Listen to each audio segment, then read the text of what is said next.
Ол ефке қарағанда Бақыт Қастай қызы деген жақсы емес па? Жақсы. Неге дұрыс емеске? Енді қазақ халқы болғаннан соң істеу керек қой сөйтіп әрине. Баев, Ев дегендер білмеймін енді. Болды ғой уже біздікі. Тиім жоқ қой. Қазір бәрі мысалы әкесінің бәленше ұл деп айтуға болады, жазуға. Оның мен қарсылығым жоқ, қолдаймын. Қазақ.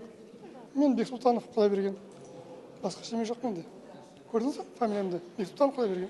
Тегі деген енді аты менен несі қатар жүріп жатыр. Біздер көбіне қазір балдарымыздың бәрін солай алып жатырмыз. Біз енді СССРдің кезіндегі адамдар еп болып кеттік қой. Енді ол мағынасы жоқ нәрсе ғой негізі.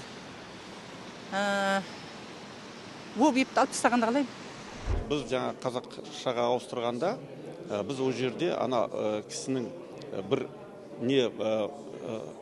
қабылдауымыз керек. Бірінші аты жазыла ма, или фамилиясы жазыла ма, осыны нақтылап көру керек, жүйелеу керек оны. Кейде біз өйткені білмей жатамыз, фамилиясы қайсы, аты қайсы, басқа қайсы шатастырып.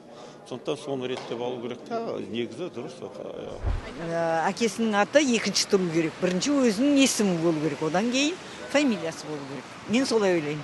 Мысалы, мен өзімнің атымды немесе мен тегімді өзгерткім келсе, маған ешкім қарсылық жасамау керек бұл жағынан.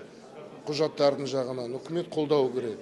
Бірақ ол бәрібір неден басталады? Әрқайсы адамның өзінің как желание деп айтуға болады. Орысша айтайын кешіріңіз.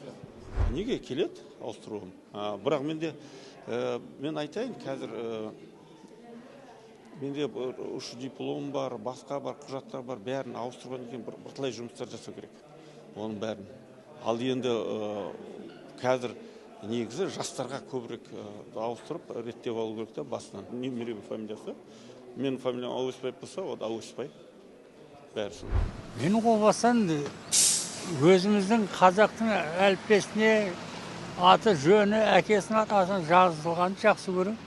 Мен өзім қазақша жазылғанмын. Мысалы, Жұмабай Палмақа, Сейділда Палмақан олы. Ата-бабамыз не үшін осы Қазақстан қанша? Мысалы, 9-шы орында аламыз, не жүз бойынша. Сол ата-бабамыз несін қолдауымыз керек қой.